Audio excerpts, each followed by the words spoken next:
What is good, defenders, and welcome to the latest episode. This is 340 of Defenders of the Bank, and yes, this one may be a solo scarf endeavor, but boy, do we appreciate you guys all coming out.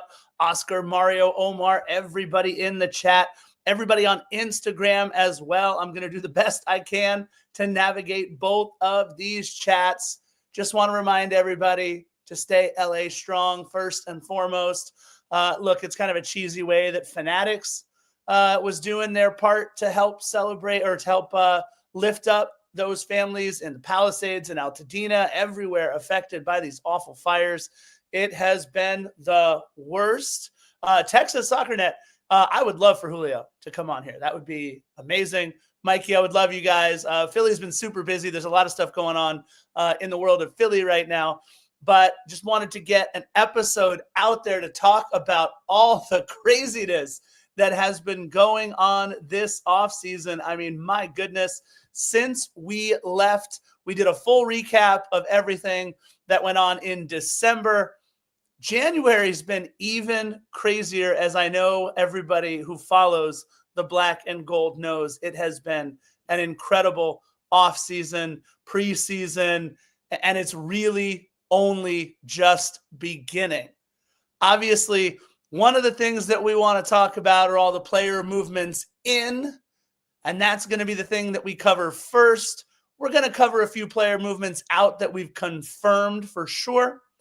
There'll be a little bit of news on Matty Bogusz at the end of this because it looks like an 11th hour deal with Cruz Azul was able to be reached.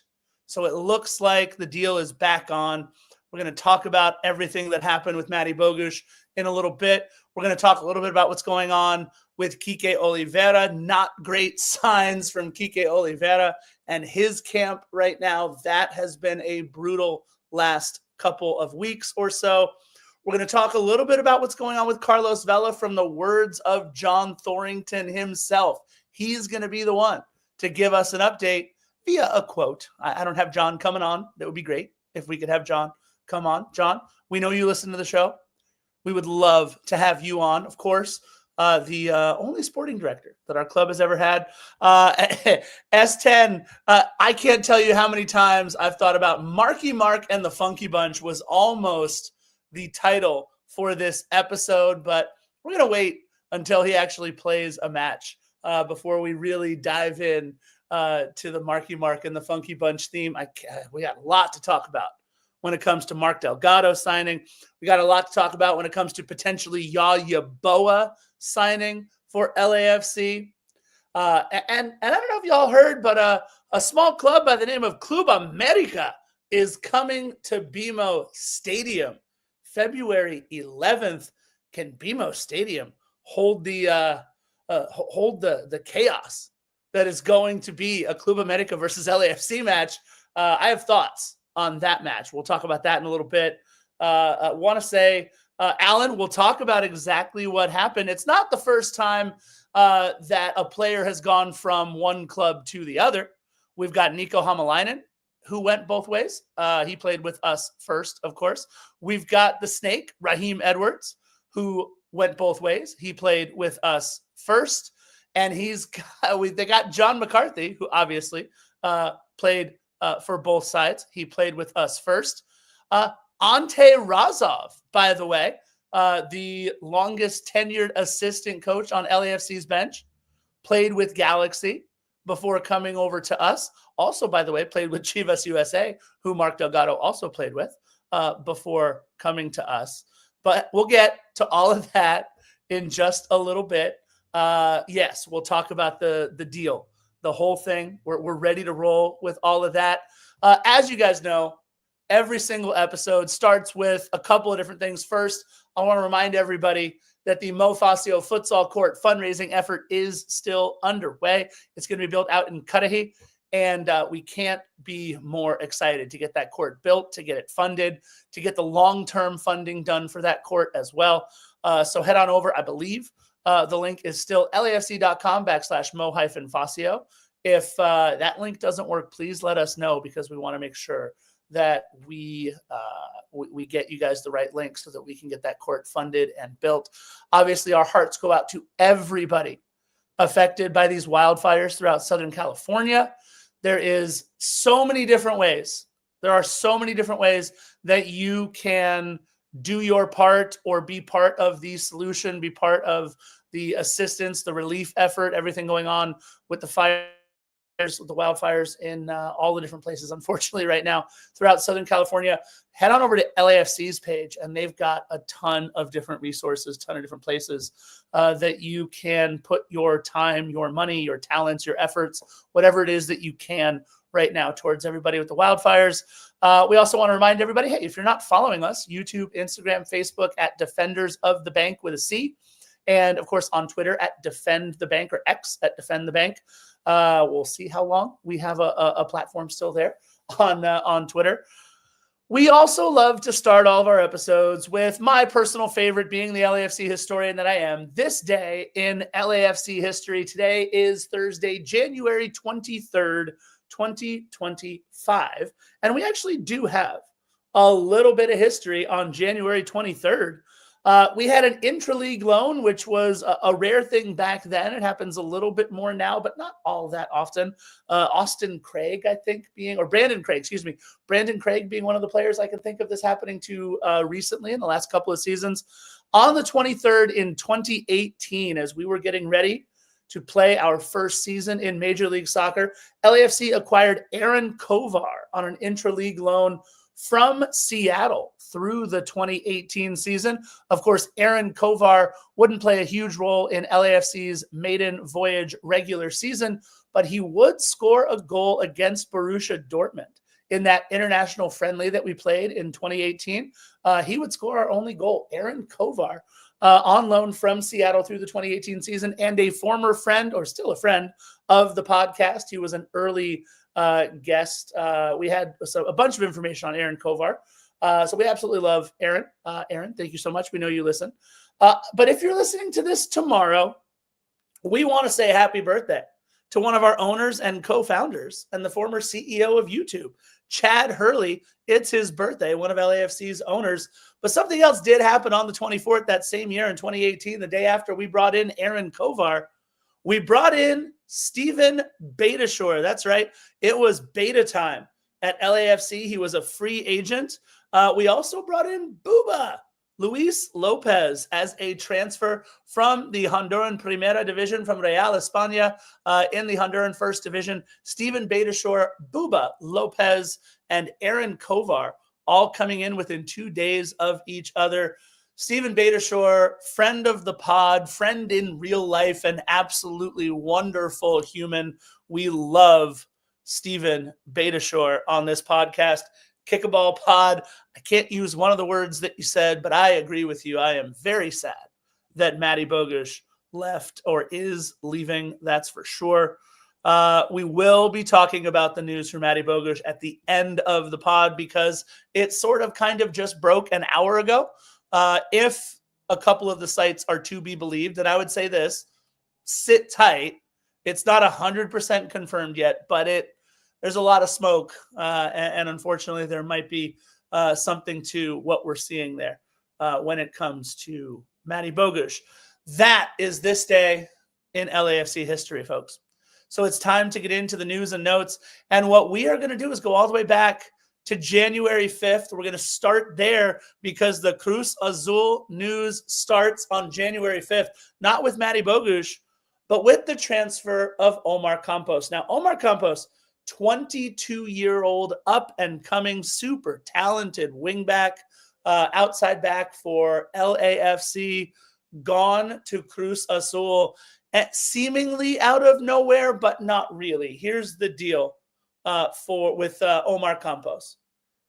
LAFC, like they did with Omar Gaber very early on in our club's history, transferring him to Pyramids FC, like they did with Laurent Simon, although I have a little bit of an issue with that one, like they did with Laurent Simon very early in our club's history, and has happened a couple of times before. One of the things that was extremely important for LAFC is to be able to keep their players happy.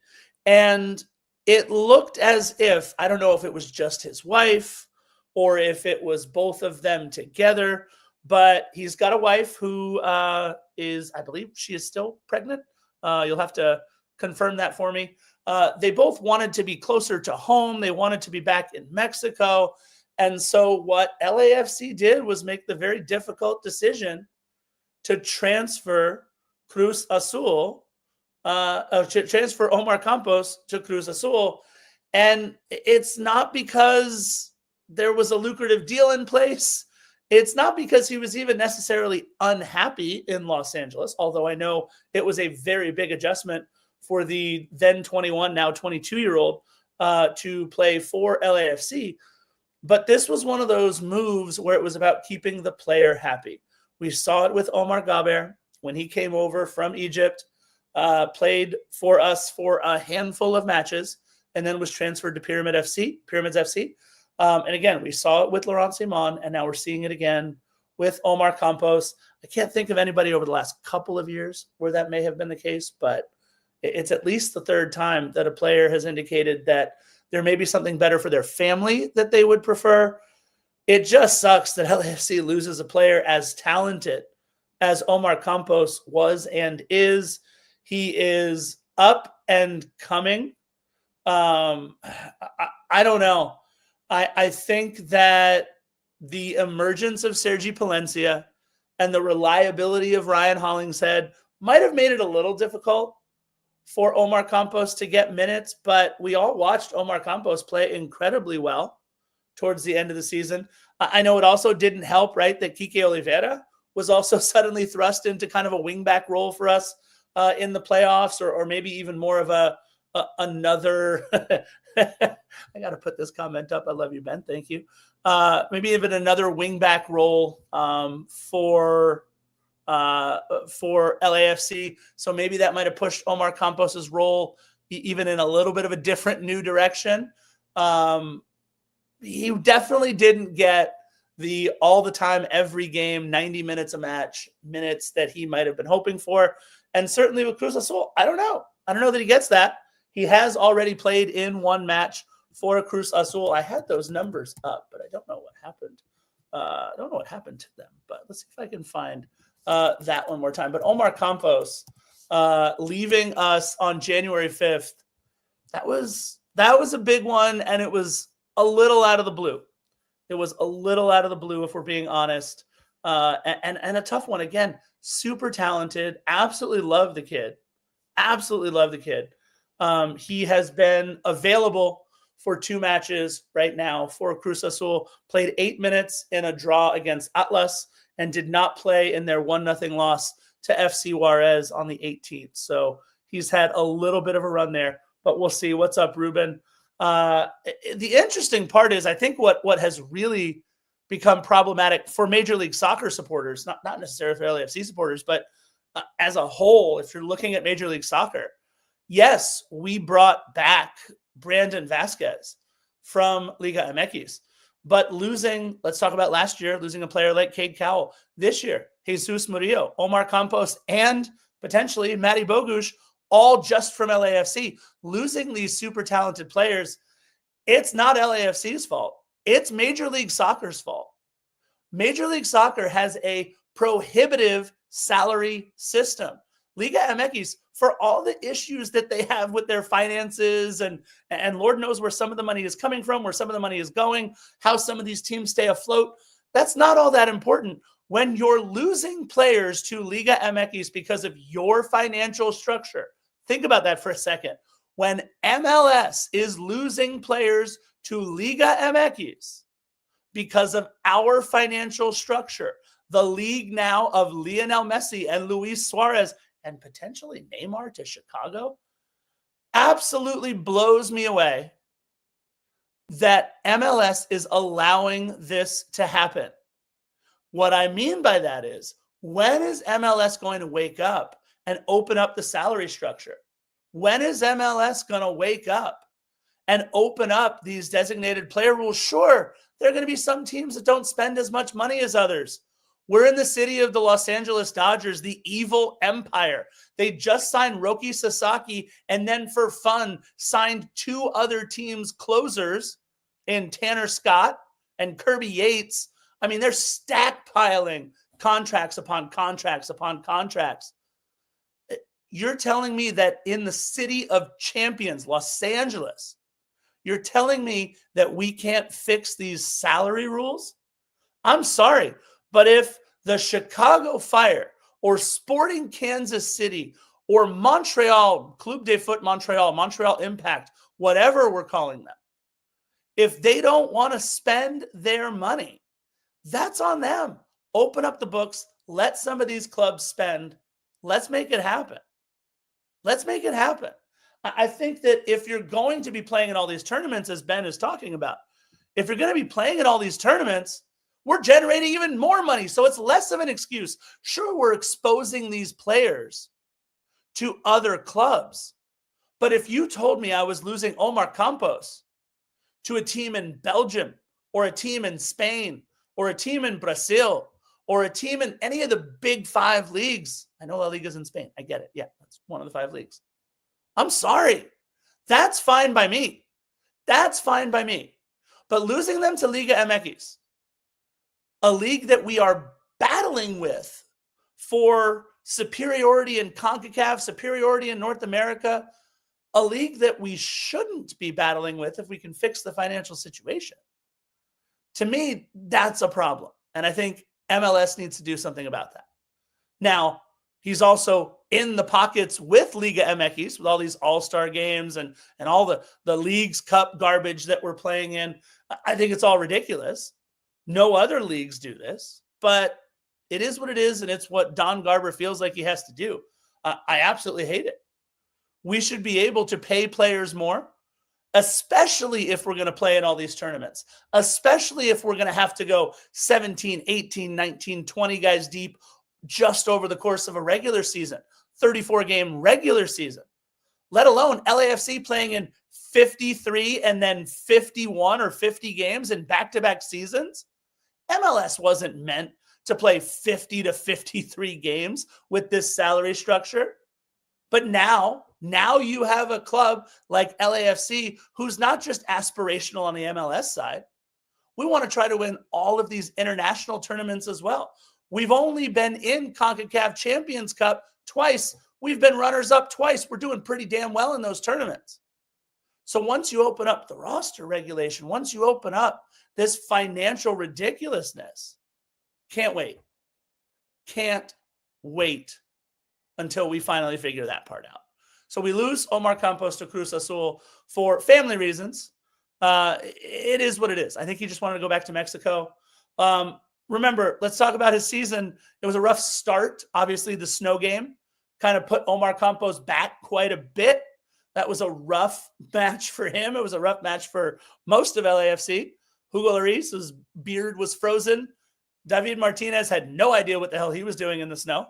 But that was a tough one for Omar Campos. He bounced back to be a really integral part of our 2024 story. Played in 38 matches, scored a goal, registered 2 assists. Just one of those players who really came into their own towards the end of the season. But again, maybe it was minutes. Maybe it was Sergi Palencia. I mean, Sergi Palencia was our best defender last year, no doubt. So maybe those minutes, maybe the feeling, maybe all of that, maybe that's what left a bad taste in Omar Campos' mouth, so he is gone. That's January 5th. January 6th, JT begins cooking. Maybe obviously not beginning cooking, right? But the signs of JT's cooking started to rise to the top just a little bit. January 6th, we acquired 2 international roster spots from Nashville for $350,000 in 2025 GAM. So with those 2 international roster spots, interesting to see what we do with them. We shall see.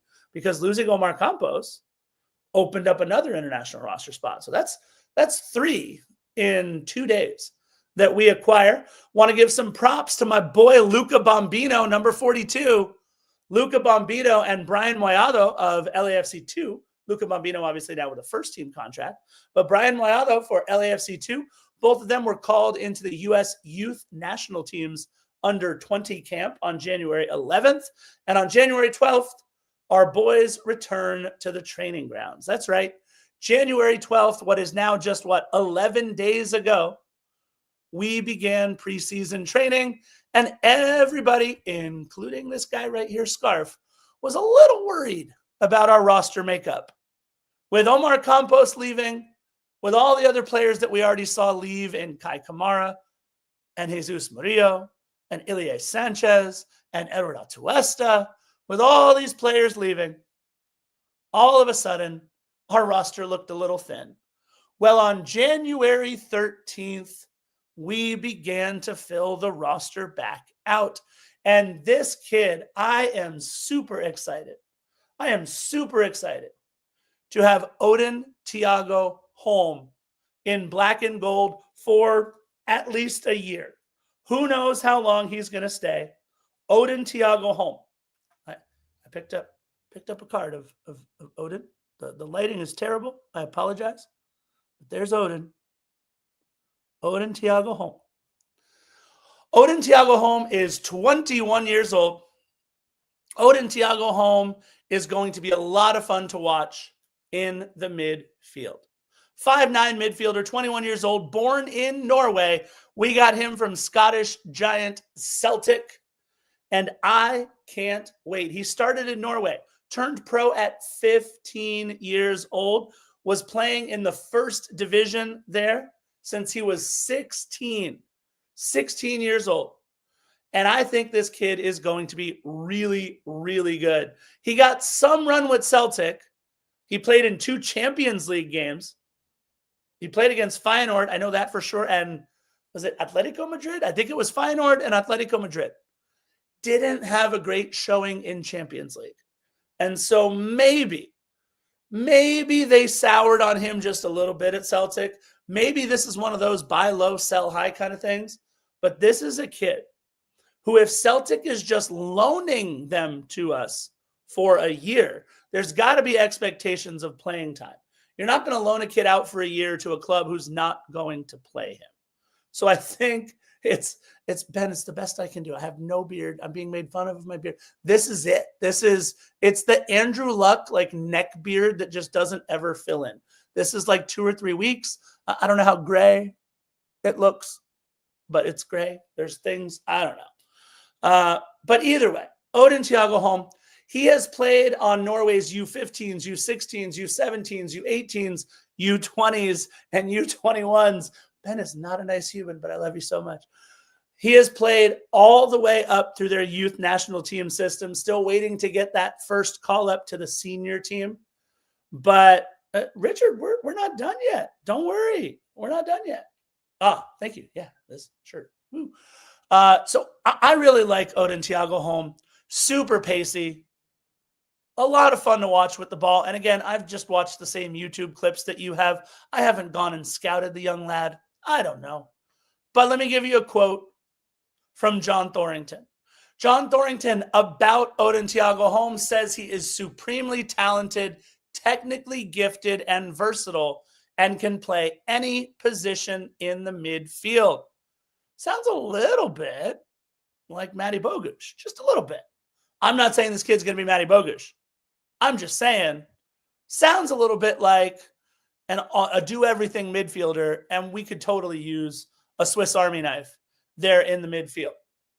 I'm all for him doing wonderful things in the midfield. That was January 13th, you guys. The very next day, my heart broke a little bit. I'm not going to lie. The very next day was a rough one.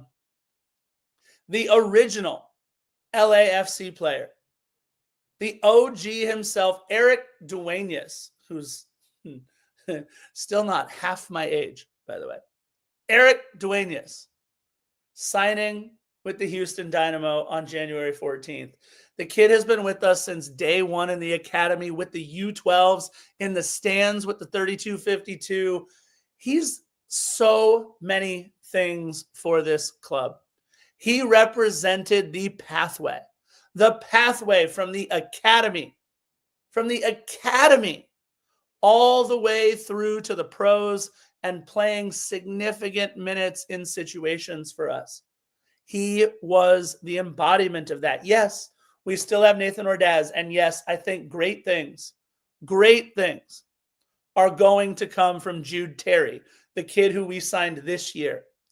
But it all starts because of the pathway that Eric Duenas forged for everybody else. The youngest player ever to appear in a match for LAFC. And at the time, the third youngest player in MLS history. He's now the sixth youngest player. But he was the third youngest player in MLS history. 15 years, 362 days old. He was 3 days shy of turning 16.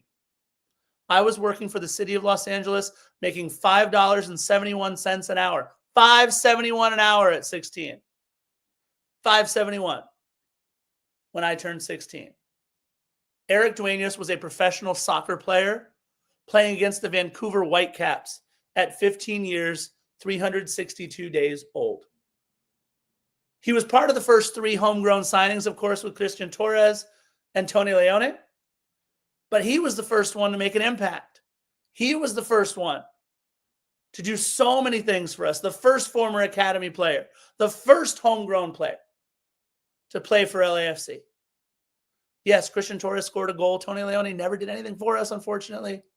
But Eric Duenas, over the course of parts of 3 seasons, because he didn't play in any matches for us in 2021 and 2022 because of injuries.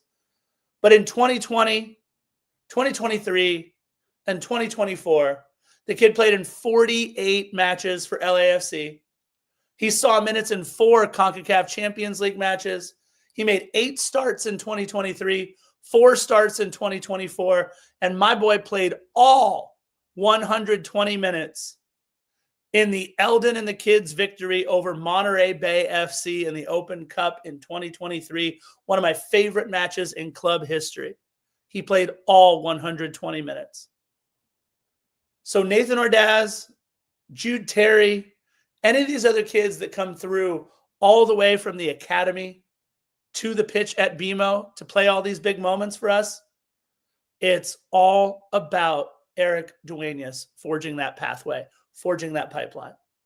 So props to Eric Duenas, playing with Latif Blessing now in the midfield over at Houston. I will root for that kid even while he is on the grass at BMO against us. I have no problem saying that. Absolutely love Eric Duenas, and I wish him nothing but the best. Props to that kid. All right, let's flash forward to the next day, January 15th. Kind of a big move. Low-key, under the radar. But the only academy director that LAFC has ever had, Todd Saldana, and LAFC announced that they parted ways. They've been together since 2016. This was an almost 10-year relationship that LAFC and Todd Saldana had forged. So, parting ways with the academy director, the academy maybe underperforming a little bit over the last couple years, at least compared to the standards of what LAFC and LAFC's academy did over the first 3, 4, 5, 6 seasons. But Todd Saldana and LAFC Academy, the LAFC Academy director, parting ways with LAFC. The quote by Todd Saldana: "I am extremely proud to have played a role in building this club. In the academy, we are in the business of helping young top talents realize their dreams and to create sustainable next-level opportunities for all involved. I am very proud of the volume of that success. I would like to thank all of the players and families who believed in and supported our project." Todd Saldana gone at the top of the LAFC Academy. You guys are asking about Lewis O'Brien.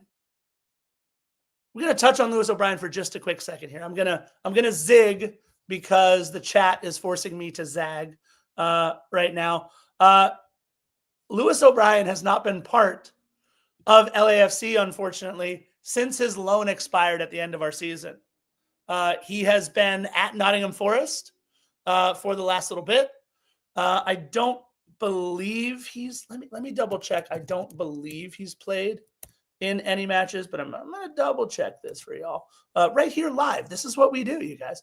He's absolutely with Nottingham Forest, hasn't played in a match yet this season. But look, his loan was up December 31st with LAFC. And I would love Lewis O'Brien back.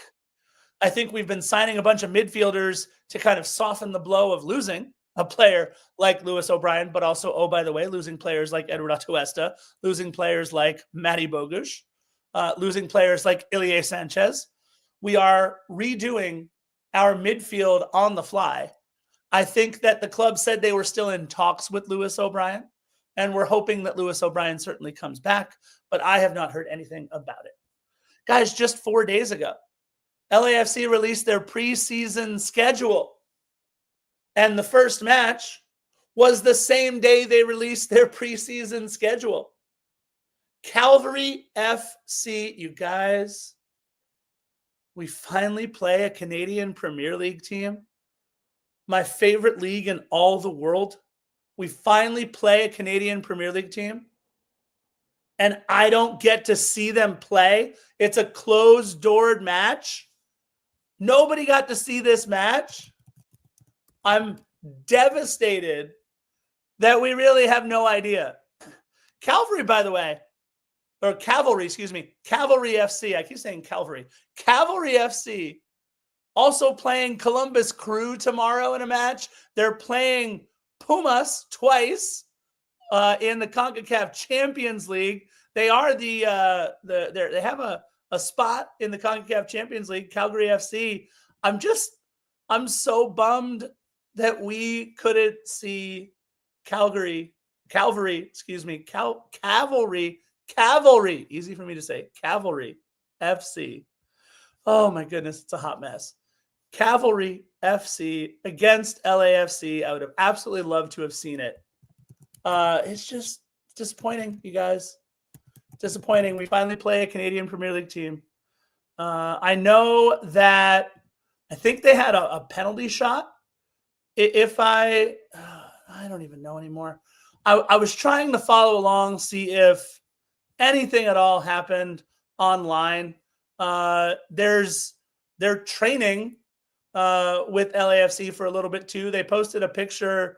They probably obviously weren't able to post any details about it all. But what I can see from one of their pictures from their Twitter is a player from Cavalry FC and Olivier Giroud on the pitch together. I have no idea what happened. It just doesn't matter. But super disappointed that we didn't get to see Cavalry FC. They've posted a couple things from training camp, which clearly opened at our performance center too. So kind of bummed we didn't get to see the Canadian Premier League legends. Cavalry FC, that would have been, I should have tried to sneak into the bank, see what I could see. Just to go over the rest of our preseason schedule, 2 more closed-doored matches, January 25th versus San Jose and January 29th versus Portland. Both of those will be at BMO, but do not try to get in. They are closed-doored. No word on the Orange County Soccer Club match that they had advertised being against LAFC. Not sure what's going on with that. A match out in Indio. Shorzy it right back. A match out at Indio that is not part of the Coachella Valley Invitational. We are playing Phoenix Rising on February 2nd. Phoenix Rising on February 2nd out in Indio, California. It doesn't say closed door. It doesn't say tickets are available. It doesn't say much about anything other than it's at Indio. One can only assume it's at the Polo Grounds there and the Coachella Valley Invitational, but it's not part of the Coachella Valley Invitational.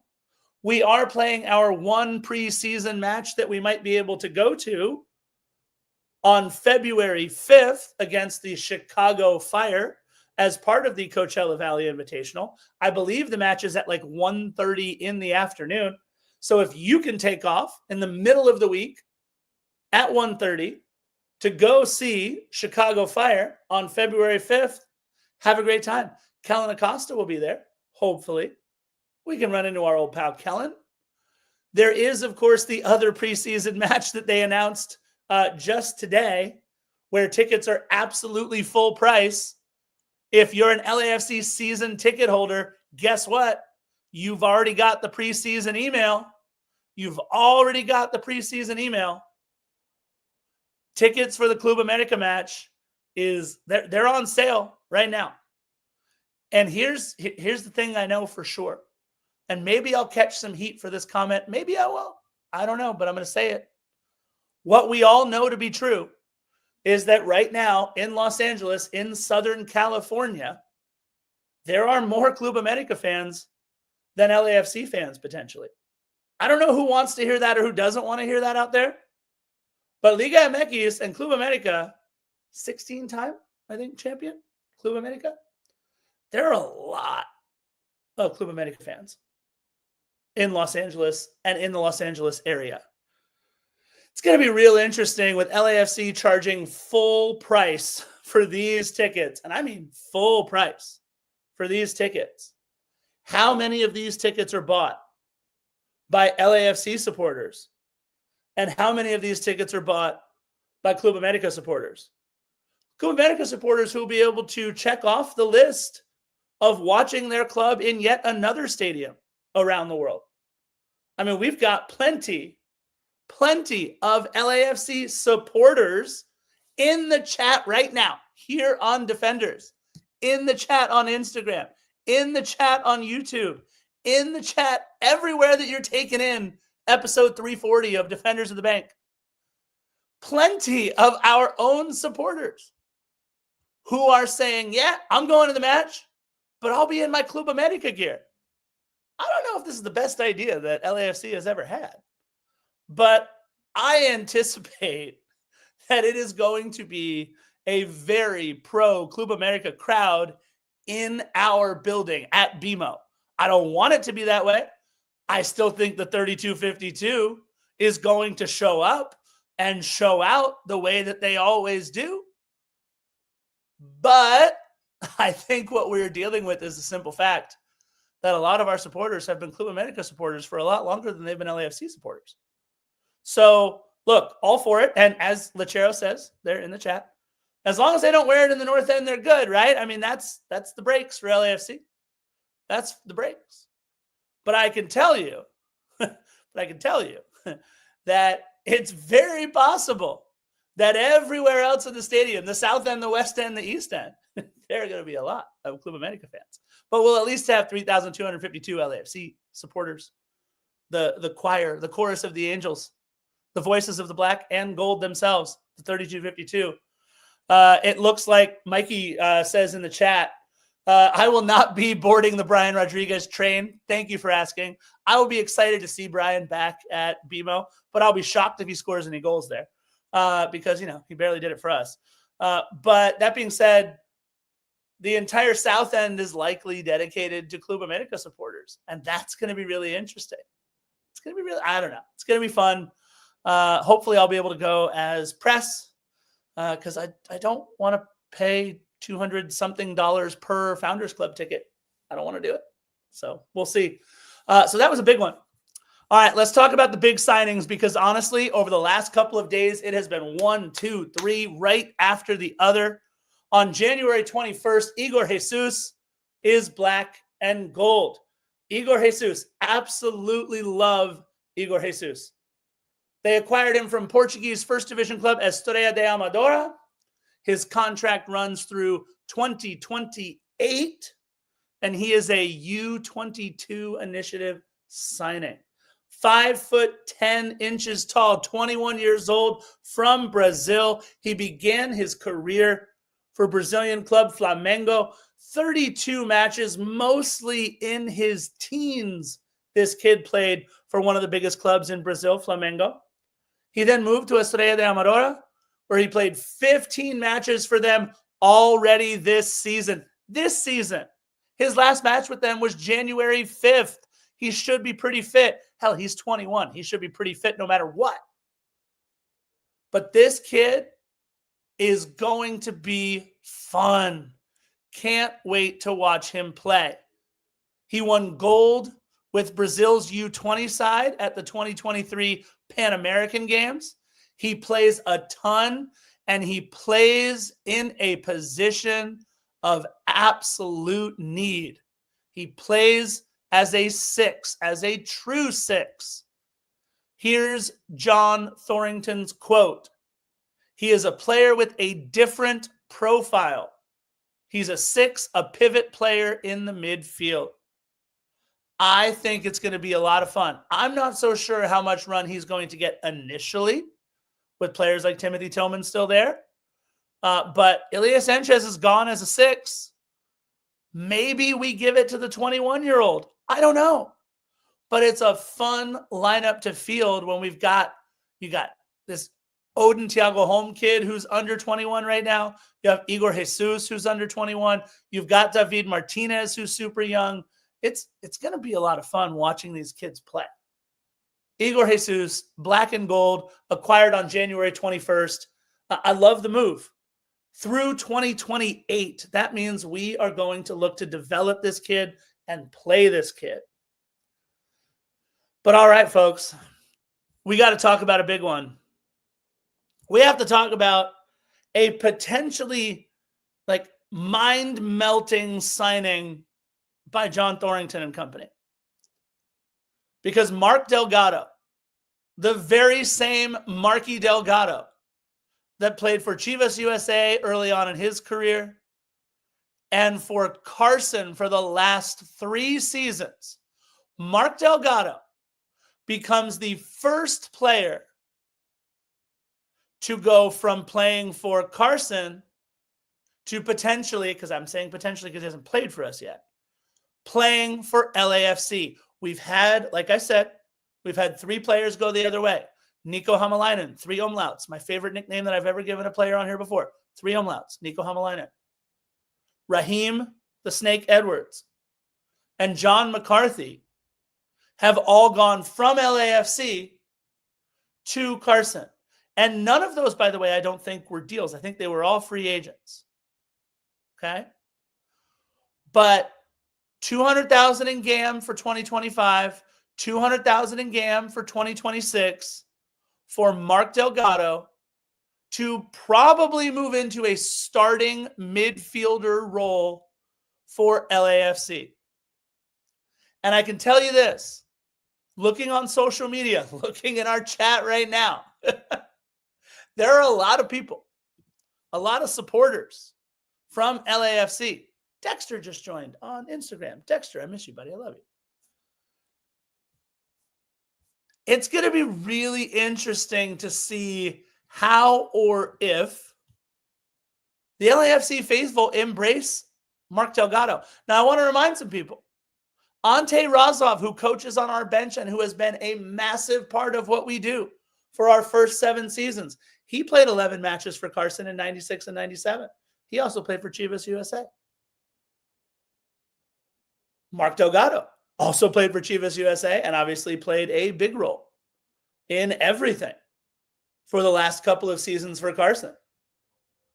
There's a lot to unpack with this. There's a lot of social media buzz about this move being awful, terrible. Why should LAFC ever try to go after a player from Carson? And I want everybody to back up for a little bit. He's a 5'9", 29-year-old midfielder from Glendora, California, not too far from BMO Stadium, Glendora, California. He has been a very good midfielder for the majority of his career.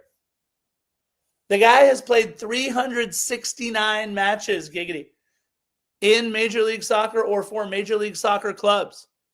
24 goals, 35 assists in 13 seasons. Started out with 3 seasons for Chivas USA, 7 seasons in Toronto where he won the treble, the Canadian Championship, MLS Cup, and the Supporters Shield. He's already won MLS Cup in 2017. He's won a Supporters Shield.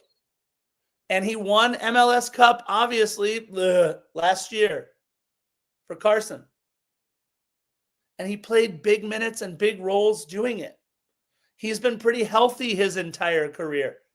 His work rate is solid. He leaves it all out there. And I want to ask you guys all right now, in the history of our rivalry with Carson,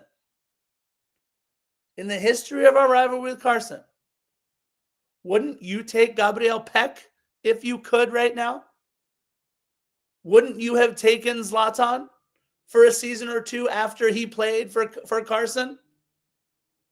Wouldn't you have taken a couple of these players over the past couple of seasons? Nobody? Not Gabriel Peck. That kid is special. But I can tell right now in the chat, there are a bunch of people who are listening to this right now with double middle fingers in the air, throwing up in their mouths, saying, absolutely not. Bleepity bleep, bleep, bleep. I'm with you. I hear you. I get it. I don't know. I get it. A lot of people out there, they don't want to do it. I don't know. I don't know how I feel about it. I'll be perfectly honest with all you guys. Philly is busy right now. I hear you guys. I know. But here, let me put up Mario's quote here. And what Mario says in the chat is, I'm sorry, but if he comes to LA and puts in the work, the heart, and the drive, and shows professionalism, then he's got my respect. Let the feet talk. Everybody say, all right, next player, move on. All right, we're moving on. I do just want to remind everybody too, here's the part I really didn't like about Mark Delgado. He's played against LAFC 12 times. He scored a goal, no big deal. Mark Delgado had an assist on both of the goals in the 2-0 LAFC loss in the Open Cup to Carson, where we played Eldin Jakupovic and all the kids, where Ricky Pooch celebrated scoring against teenagers. It was Mark Delgado who assisted on both of those goals to defeat us in the Open Cup that year. So there's a lot to unpack. There's a lot to unpack with Mark Delgado. The thing that we can all say about Mark Delgado is that he does leave it all out on the pitch when he plays. Yes, Mikey, I do remember him putting hands on Murillo. I remember him getting in the face of a lot of people. But those are the type of guys that we need as well. Think about the void of leadership that we had in the midfield this last season. When Ilie wasn't out there, we were missing some leadership. Ruben Rio says, maybe Marky Delgado could help out Olivier Giroud. Why not? It could be. I don't know. But like you guys said, all right, we'll move on. Next player. But if you're listening out there, I want to know how you feel about this Marky Delgado signing. It's a brain melting one for all of us. I hear you. It's a tough one. But it happened. It's official. He's black and gold. And it was going to happen at some point, right? I'm surprised it took 8 years, I'll be honest. I kind of wish it would have happened a lot earlier so they would have ripped the Band-Aid off. It might not have felt the way that this one kind of feels. It also feels worse because the dude just won the cup with them. Blah. Just won the cup with them. But it happened. Sorry. All right. I love you guys. Let's move on to January 23rd. We're almost done with all of our news, you guys. Nkosi Tafari. I love this kid. Nkosi Tafari is black and gold. LAFC gets Tafari from the FC Dallas. $300,000 in 2026 GAM and an international roster spot. So there goes one of those roster spots. Nkosi Tafari to LAFC from Dallas. Ruben Rios' birthday was January 21st. Sorry, I can't believe I missed that. Thank you, Ruben. Appreciate you. Nkosi Tafari to Dallas. This is where we really need Philly, y'all. He's a Manhattan native. He's born in Manhattan, New York. But here's the fun part about the 27-year-old center back, and he is a center back. 6'4". Nkosi Tafari is a big dude. 6'4". We got upset when Yamar and Jackson Reagan were beating us up on the back line there for Seattle. Not anymore. Not with Tafari back there, 6'4". Dude comes to play. Dude can get up. I love this deal. He's played exclusively for FC Dallas since they drafted him 14th overall in the 2020 MLS Super Draft. 121 matches, for Dallas in his career. 7 goals, 4 assists as a center back. He got a small look last year at the U.S. men's national team 2024 January camp. That January camp, like the one we just ended with here, reserved mainly for MLS guys. I think this kid is going to be fun. He's played against LAFC 6 times, and he scored a goal against us at BMO. By the way, that goal assisted by Sebastian Ibeagha. It was Ibeagha to Tafari, March 25th, 2023, on our pitch at BMO Stadium. They lost the match 2-1, but they tied it up with a Tafari goal. I think Nkosi Tafari is going to be a big piece of what we do.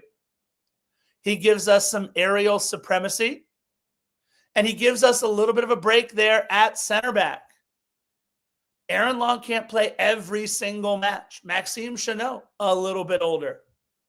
I really like our squad, but with Tafari back there, could be a really, really important piece and might play on the outside a little bit. And all those all those set pieces, all those corner kicks, he could have a lot to say about what goes on.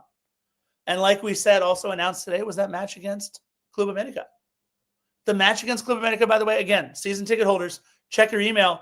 We have pre-sale in your email. You can buy the tickets right now. They go on sale to the general public tomorrow, but you can buy them right now. Those are all the news and notes that LAFC put on their own Twitter page, but let's ask a couple of questions. I kind of feel like Jerry Seinfeld is, what's the deal with Yaya Boa? Yaya Boa rumored to be signing for LAFC, 27-year-old Ghanaian winger. He also plays a little bit of wing back. 93 caps with the crew, 6 goals, 13 assists. Just ask Ryan Hollingshead in the 2023 final. In the 2023 final, that was Yaya Boa who scooted behind a beautiful pass from Amundsen to score that second goal to put MLS Cup essentially away for them. We did wind up scoring a late one. Imagine if Yaya Boa doesn't score that goal. I mean, then it's 1-1, and we got a lot to talk about. But the dude is a beast. Rumored to have already signed with LAFC. Nothing official yet. Absolutely love Yaya Boa potentially on our back line, playing as a winger. Talk about a versatile player. Yeboah could be that for us. And we take him from Columbus Crew, which is great. I love that. Carlos Vela. Let me give you the quote from John Thorrington. Vela's story with LAFC is not over yet. Thorrington hinted at some exciting upcoming announcements regarding Vela, but now would not be the time to comment on those, said John Thorrington. What do I think? I think they're announcing a statue. I think they're announcing his retirement. That's my personal opinion. I have zero insider information as to what could possibly be going on. Zero. But that does seem kind of fluffy, right?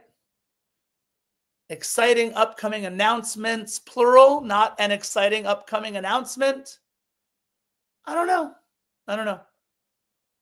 But not optimistic about Carlos Vela playing for LAFC again, but I would love to be wrong. Keep the receipt. Tell me I'm wrong. That'd be fun. I don't know. I don't see it happening. And I love Lachero. Yeah, right? I'd rather know now, right? I love Ben's comment. Let's hope they don't do this. The guy who does his statue doesn't do Dwayne Wade, or didn't do Dwayne Wade's. That was a rough statue.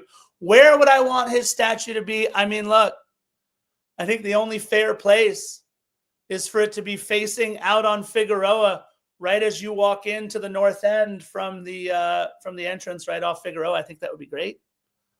That's where I would want his statue to be.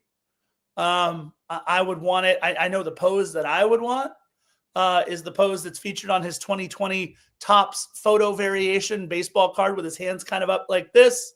after scoring a sick goal, I think it would be great. I think I would love to see it. I would love to see it. But we'll see. I think he definitely deserves one. It'll get stolen off of Figueroa. Not wrong. Could be. Who knows? All right. 2 more questions. What's the deal with Matty Bogusz? Well, with Martin Anselmi leaving Cruz Azul, it kind of threw everything into flux for at least a 12-hour period or so. But it looks like the 11th hour deal with Matty Bogusz going to Cruz Azul for a fee of $9 million for LAFC, which is massive. $9 million. It looks like it's going to happen. So expect in the next couple of days an announcement, either from Cruz Azul first, which is likely the case because they don't care, or from LAFC. We'll see what Tom Bogert has to say. But it looks like Matty Bogusz is off to Cruz Azul after all. A massive haul for a player we signed for like $1 million. And the last thing, can we please not talk about Kike? Mikey, I'm sorry, but that is the last person that I'm going to talk about right here before we sign off. That is the most we've ever gotten for a player, yes, by far. Best deal that we have ever made as the club. $9 million, as Gerardo says, $9 million definitely gets you a designated player who should be better than the caliber of player Matty Bogusz is. But I will say that who Matty Bogusz turned into for us is better than the caliber of most MLS clubs' designated players. That's my thought. Bogusz is incredible. I absolutely love Matty Bogusz, and I think he is hopefully on to bigger and better things. I don't think that's going to come with Cruz Azul. I don't love him going there. But $9 million to get you a hell of a player, but Matty Bogusz was also a hell of a player. The last thing we got to talk about, I'm not loving Christian Oliveira right now. I'm not loving Kike, and I think we'll wind up selling him too. Everything is pointing to him wanting to remain in Uruguay, maybe to play for Nacional. He's like angling for this move to Nacional, but that's not really how things work. Not really how things work. He met with club officials. He was in the club box during Nacional's 2-0 loss to Olimpia last Friday. That's just terrible optics, man. Kike Oliveira, what are you doing?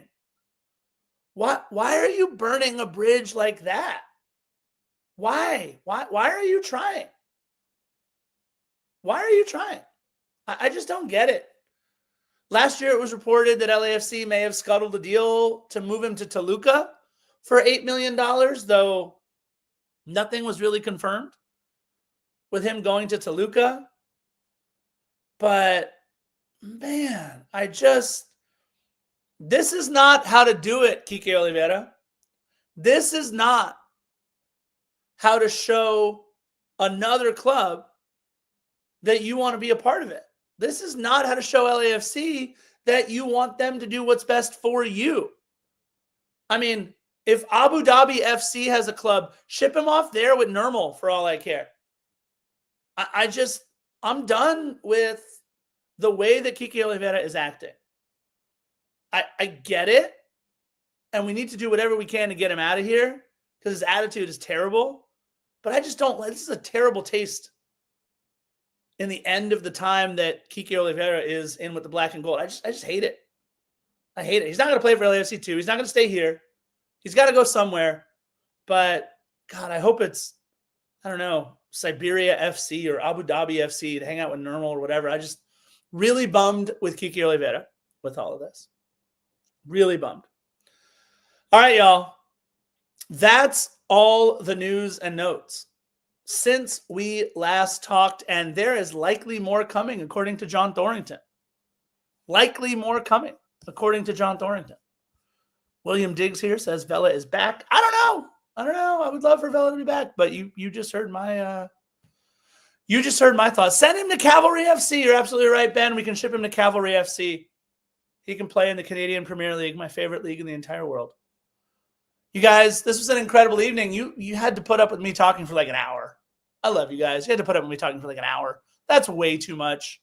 Everybody on Instagram, everybody on YouTube, everybody. Armando's asking me for thoughts on Marky Delgado. Where were you? We just did that. We did that a long time ago.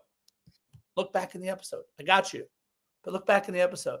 For everybody that joined us on YouTube, on Instagram, on Twitter, anywhere you acquire Defenders of the Bank, you guys, we have so many fun things planned.